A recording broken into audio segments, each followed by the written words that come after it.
share with you the Word of God that reminds us that we have to find the source of the blessing. Atong pangitaon ng tinubdan. Dili kay ang blessing atong pangitaon. Inyo ko nasabdan, not the blessing itself. May mong pangitaon, but you have to find the source. Pangitaagin ang tinubdan. Kay kung ang tinubdan ang imong makitaan, you can find wealth and treasures that comes from the source. Let us bow down our heads and let us pray. Father, in the name of Jesus Christ, I ask you to bless your word. Allow the Holy Spirit to be in the word so that the word of God will be more powerful compared to the other time that we heard it.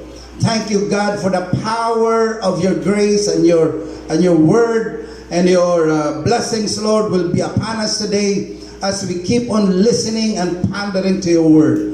Thank you, God, that the word of God imong ihatag kanamo kay mo kini ang among kadato sa among mga kinabuhi. Salamat nga imong i-bless ang pamilya usab sa Barwell Ginoon, to all the guests, to all the pastors who are here, God. Thank you that all of us will be blessed because of your grace. We honor you, we bless you in Jesus' mighty name. And everybody say amen. Mag-ablit ta sa itong Bible, kung namoy Bible diha sa monitor, kung makuha na sa monitor.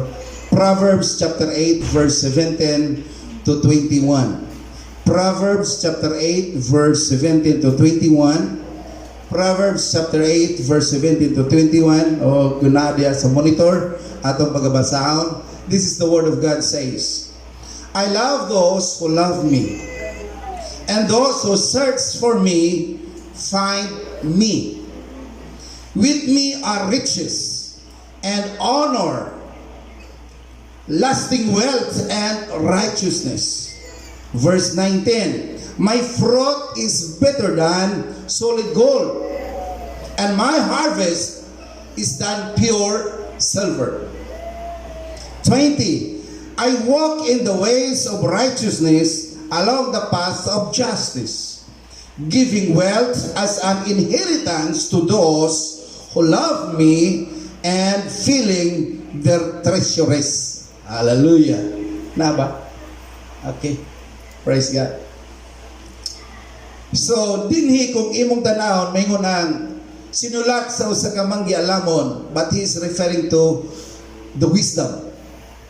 I love those who love me, and those who search for me finds me. Sa ato pa, kung atong makaplagan kini siya, mahalon kita sa maong kaalam. Because kini nga word is referring to wisdom, the wisdom of God.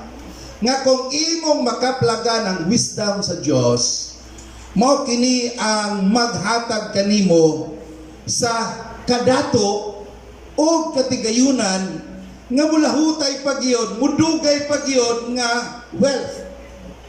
That is wealth and righteousness.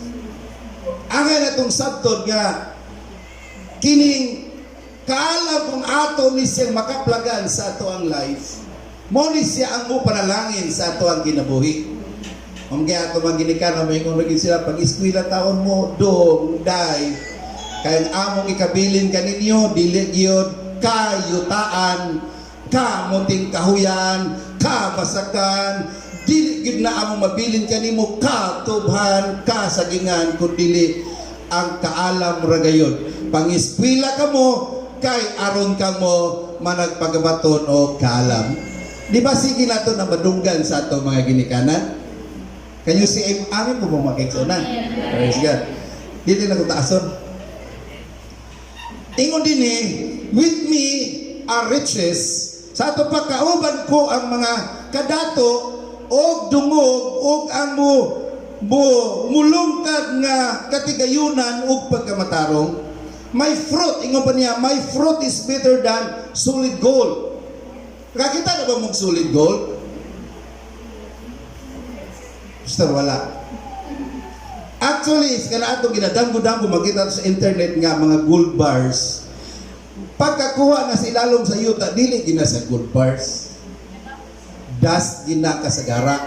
Mura na siya pulbos mamagani nga butangan og mercury aron dakpon sa mercury, ang mercury kumuton aron nga manggawas tong mercury nga walay sulod, ang mabilin mercurized nga gold. Sunugon na po siya sa kalayo, blowtorch, aron nga ang tanan niya nga mga mercury mawala o mga balas mawala, ang mabilin pure gold nagyon. Nakakita mo mong solid gold? Pero wala siya. Gawas anang gitawag nga free gold. Kanang free gold naa siya ay muraog para sa kadagko sa puko, para sa kadagko sa lugar sa mais, free gold ang tawag na.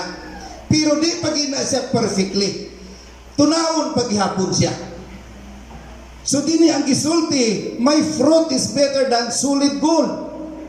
And my harvest is more than fine nga silver. Kung magtunaw og gold na ginagagawas nga mga silver gyapon. Nagasiparate ang ore, nagasiparate ang silver, then ang gold ba ginabkuan sa tao, mao na karon kung makabantay mo daghay roy mga kulintas nga mga silver.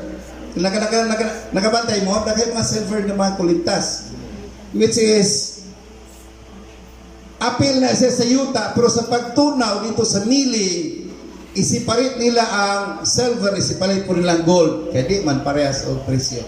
Inyo ba ko nasabdan, mas mahal man ang presyo sa gold. Alright, my fruit is better than solid gold, and my harvest than pure silver. I walk in the ways of righteousness along the path of justice, giving wealth as an inheritance to those who love me and filling the treasury. Sa ato pa, alam ni adtong nakakaplag sa maong kinaadman o kaalam, siya mo'y magapuno sa atong katigayunan sa mga bahandi. Now, ang Proverbs nagsulti siya sa kaalam, but he is referring to Jesus Christ. Hello? Amen. He's referring to Jesus Christ. God's wisdom stands at the very heart of God's being. Kining kaalam sa Diyos, kinaadman sa Diyos, nagtindog gina siya diha sa kasing-kasing sa iyang pagka-Diyos. Ang personified nga wisdom, nagaprepare siya sa dalan sa pagpalalong sa atong masabtan sa pag-describe kang Jesus Christ. Now, imong sabton nga si Jesus Christ ang gisulti sa Old Testament nga kaalam sa Diyos. Atong basahon sa 1 Corinthians chapter 1 verse 24 and 30. Yet those who are called both Jews and Greeks, Christ is the power of God and the wisdom of God. Kinsa ang wisdom of God? Christ. The wisdom is being nahimo siyang personified sa New Testament. Na sa bagong tugon ang ginasulti nga wisdom sa Diyos na tuwa sa Old Testament, he's referring to Jesus Christ. Manang gitawag ni Paul that Christ is the wisdom of God. Siya ang kaalam kayo sa Diyos.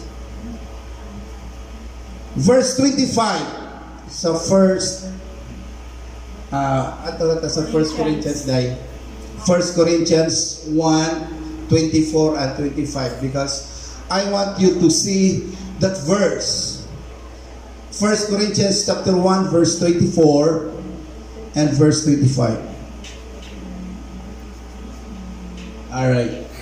But unto them which are called both Greeks and Jews, kita dili ta Jewish people. Can you say amen? Amen. Di kita Hudiyo. Kita mga Gentiles tawag sa ato. Kanang Greek usa ka mga nasod nga wala pud sila na nabahin diha sa pagtagad sa Diyos kaniadto mahitungod sa kaluwasan. But when Christ came, ang Greeks, ang Gentiles na apil na ginta diha sa misteryo sa kaluwasan sa Diyos. Nang pasalamat ta kay sa diyang ilang ni sa likway si Jesus Christ sa mga Jewish people, kita na apil kita sa panalangin. Di po nato sila ingon nga salak ninyo kay inyong isalikway si Jesus. No, angay putang magpasalamat niya na. Alright, here Verse 25. Ingon man diha sa 24, Christ is the power of God and the wisdom of God. Verse 25. Because God's foolishness is wiser than human wisdom. And God's weakness is stronger than human strength. Natanawa na diya. Nga ang giisip sa mga tao nga murag binuang sa Dios, apan kini di ay kaalam sa Dios. Kaya para sa mga tao, binuang man ang inyong manluluwas nga mamatay para ninyo. Binuang na para sa uban. Can you say amen? Kaya para sa uban, ang manluluwas ninyo dapat daug-daugon kay manluluwas ko. Tanawan ako nas mga salida, ang mga bida, makulatahan man tingali gamay, pero permanente gidaog. Naman hunas tao ba, basta kay bida, di yun sa madisgrasya. Pero dinhi, murag ang giisip sa mga taong binuang, unsay gisulti sa Bible, kaalam sa Diyos. Praise God. O ang giisip sa mga tao nga murag binuang, alang sa human wisdom, kini gitawag sa Diyos nga iyahang kaalam. Kanang dili tanan daghan nakapangalagad sa Dios nga tag-as og mga dumog. Ang uban ingon pa nila murag yano, pero doon na po gipangtawag sa Dios nga mga doctors. Can you say amen? Ay mga doctors ba kay sa una? Doctors sa education, doctors sa theology. Naapoy daghang gipangtawag sa Dios. Now here, when we find wisdom, di lamang wisdom nga ito nakita, but we find Jesus Christ. Because sa atong pagtuo kag Jesus Christ na atong manunubos, gitawag kitag mga manggialamon sa because we chose the right thing sa panahon nga ang mga tao dili ang right thing ang ilang napili. Amen. Sa atong pagpili kang Jesus Christ nga mo'y kaalam sa Dios, giisip tang mga manggialamon nining kalibutan na. Ing nang imo mga tabad, hello. Mga manggialamon, praise God. Salamat sa Ginoo. Di lamang si Jesus Christ ang atong makita kung ato siyang pangitaon. If you find me, you will find me. When you seek me, you will find me. Now, di lamang diha pan apil po natong makaplagan ang katigayunan of treasures. Hallelujah. Can you say amen? Yeah. Ma-apil po natong makaplagan ang mga butang nga mooy gipangandoy pag-una sa mga tao nga wala mo ila sa Dios. Mostly sa mga tao sa kalibutan, they are finding treasures. Nangita gid sila og katigayunan. Wala sila kahibalo nga kung unahon nimo ang Dios nga mo'y tinubdan ang mga butang sa kalibutan, kining mga katigayunan o mga bahandi musunod ra diay kanatong mga nag-alagad sa Ginoo. Palakpak, salamat kayo, praise God. Ingon pa sa uban, palakpak mga binayran, wala man ko nagbayad ninyo. Palakpak gito nga grabe gid inyong kalipay. Akong utruhon pagbasa ang Proverbs chapter 8 verse 17 to 21. I love those who love me. Sa ato pa kung mahalon nato ang wisdom, mahalon punta sa wisdom. O mahalon nato si Jesus Christ, yaman ang wisdom of God, mahalon punta niya. Amen. Hallelujah. I love those who love me, and those who search for me find me. With me are riches. Ato pa, kung inyo kong makaplagan, uban ako ang kadato o ang mga katigayunan. Naalako ang katigayunan o ang mga bahandi nga inyong ikinahanglan. Sa ato pa, we have to find the source. Pangitaon sa nato ang tinubdan kay naa na kaniya ang panalangin katuyo. Can you say amen? Hallelujah. With me are riches and honor, lasting wealth and righteousness. My fruit is better than solid gold, and my harvests are pure silver.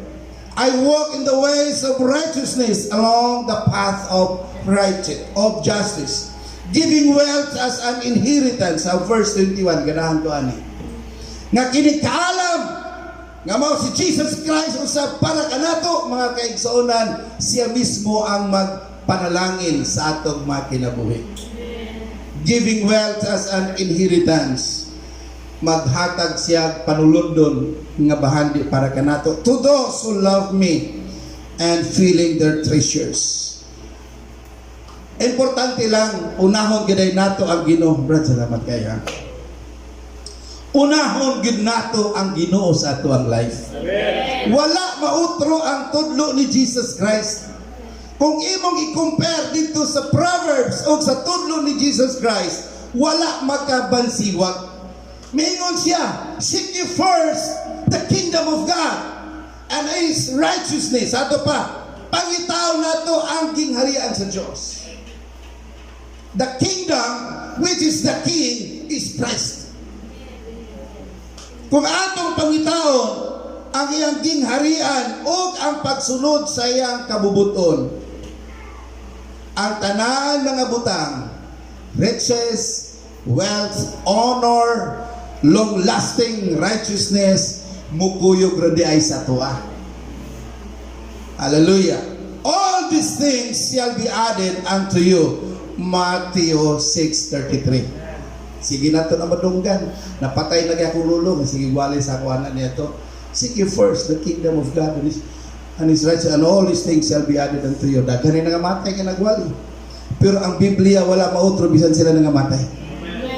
Nagpabilin paghapon, mga matay naman po tingali. Me, ako. Pero ang pulong sa Diyos, wala pag-diligid si mapag-o ni mautro. Unahon na nato ang Ginoo. Pangitaw na to siya.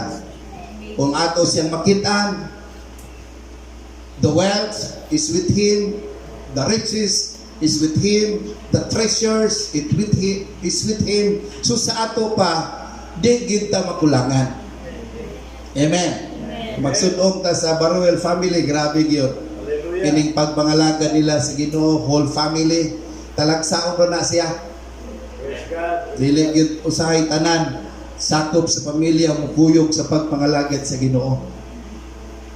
Og makita ko nimo nga sa mga kaigsuonan sa unod, makita nimo lahi ra gyud. There's something different when you see ang mga contemporaries ng mga tao, how God blessed this family for God.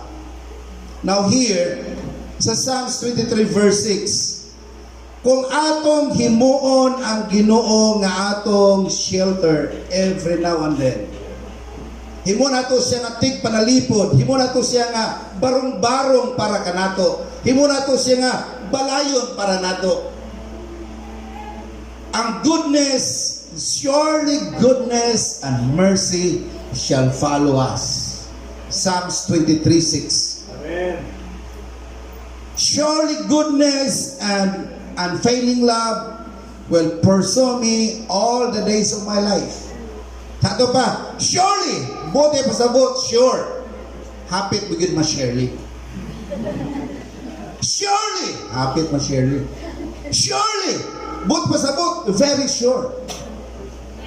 The goodness and unfailing love will pursue me. Sa ito pa, kanang pursue, murag sa kinan nga mo overtake.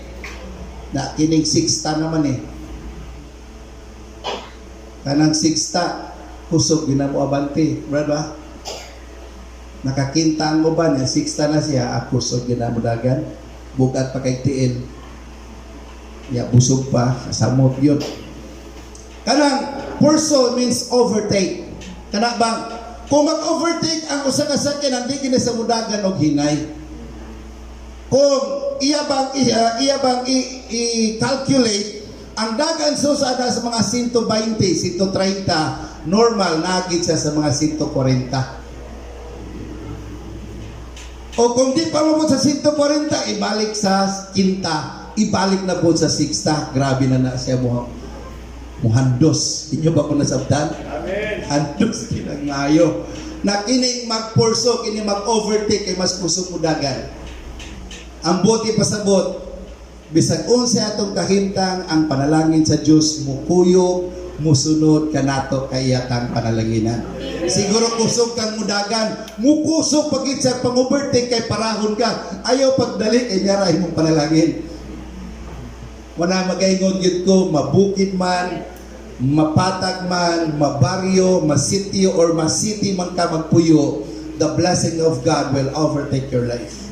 Wherever you are, God's grace and His blessing will just follow your life.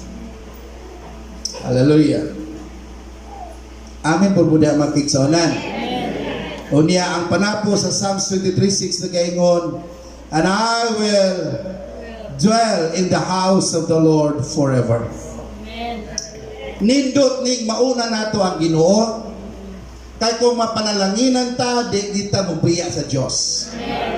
Pero kung ang panalangin mo imong giuna, wala mapamutang ang Kristo nga mo'y kaalam sa imong kasing-kasing, maghimo gid kag desisyon nga di makapalipay sa tag-iya sa panalangin. Mostly sa mga tao makabaton og sakyanan, di na mutungha sa simbahan kay tuanas tinuy-an, tuanas kinatuan, tuanas sa kamiging, kamiging. Tuanas kagayhaan, tuanas sa dito sa Osamis, Misamis Occidental. Kanaman, malaka na. Labon sa wapay sakinan, magpa-pre-request ka panalanginan aron kanunay makasimba. Mao man ay rason.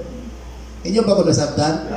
Para nga ang mauampo sulod sa simbahan, lok ini gamiton sa simbahan, ampo tagtuda. Pero di ay pag naa na kanabang di nakabantay sa pag timbang-timbang sa panahon ng panalangin nga nahatag sa Ginoo. Kaya ang tinuod mao ni, the more God blesses your life, the more tentasyon nga malayo ka sa Ginoo. Can you say amen? Amen. The more usab opportunities nga medyo ka masipyat sa imong stepping nga instead sa simbahan ka adto na ka sa layo. Hello. Pero nagtugo kining sakyanan ni pastor. Nakalatid na siya sa iyang alipatakan o kasing-kasing.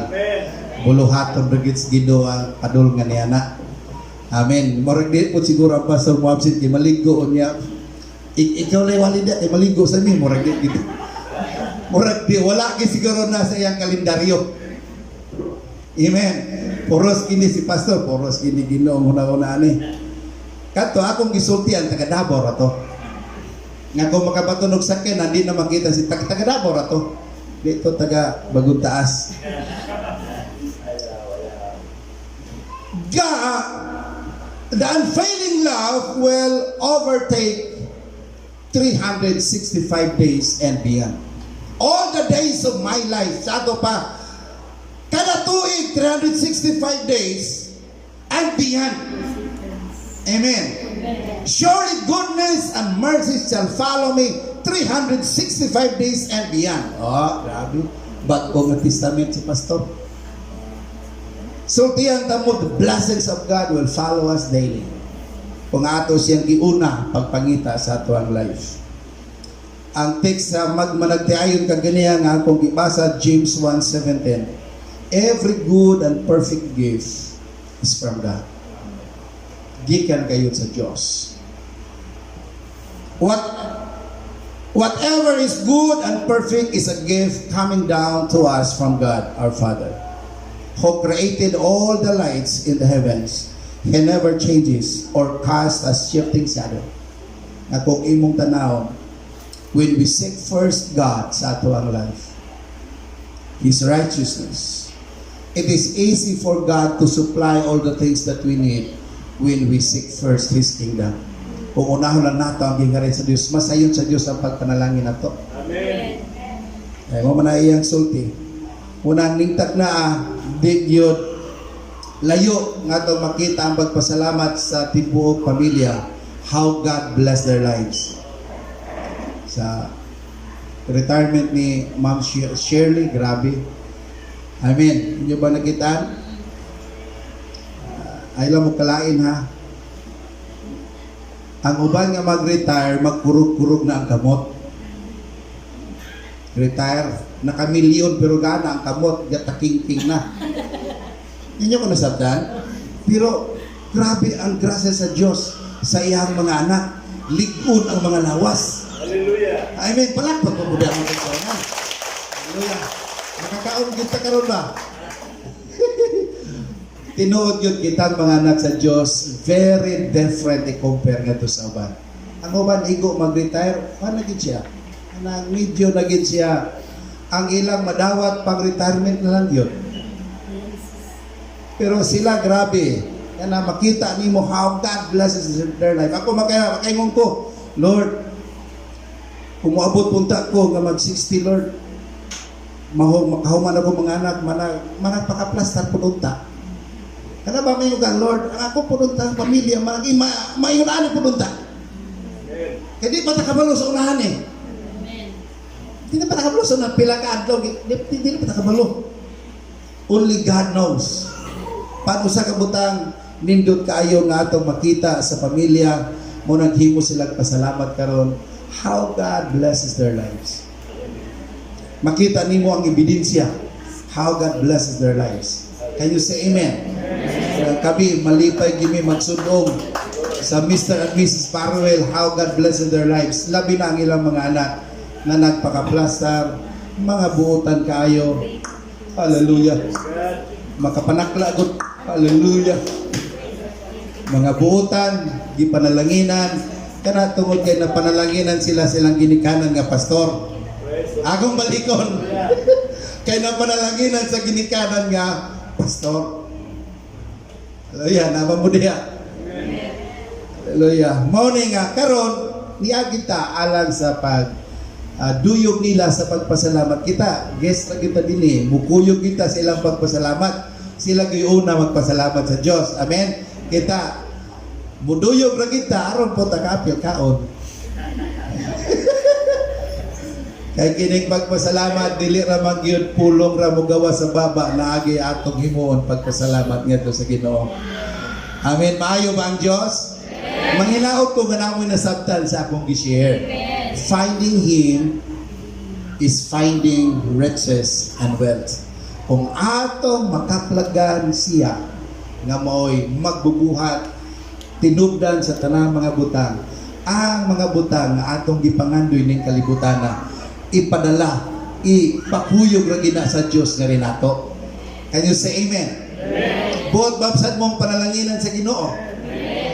Himo ang tibok pamilya mga lagad sa Dios.